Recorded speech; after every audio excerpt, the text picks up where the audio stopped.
Kumusta mga kasenyora? O ayan, dahil napakainit na po rito sa Hong Kong at kayo rin ba'y katulad ko na mahilig sa lemon tea?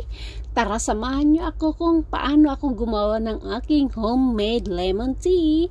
So ayan, gagamit tayo ngayon dito ng isang tea bag na red tea. Anyway, dito po sa Hong Kong ay napakarami na ang uri ng tea. Lahat po yata ng tea at tea ay nandito lang.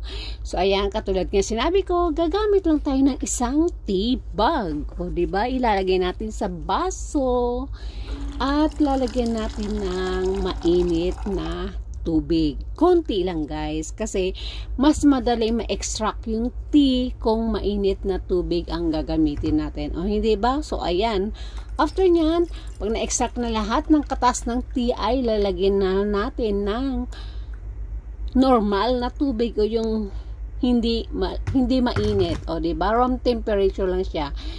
At tapos ayan, mahiniwa na ako. Hihiwa tayo ngayon ng 3 slice ng lemon at ilagay natin doon sa ating hinanda na tea.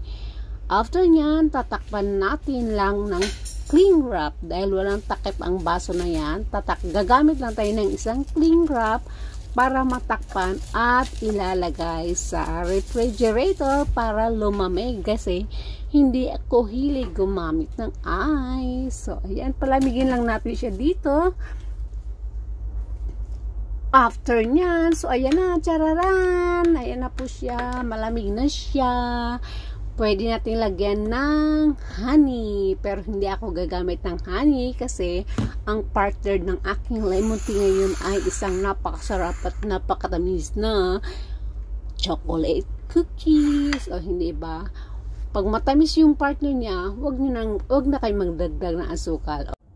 At dahil health conscious nga tayo guys, huwag na tayo magpaka-sweet sa ating mga kinakain, o hindi ba? Para masaya ang buhay.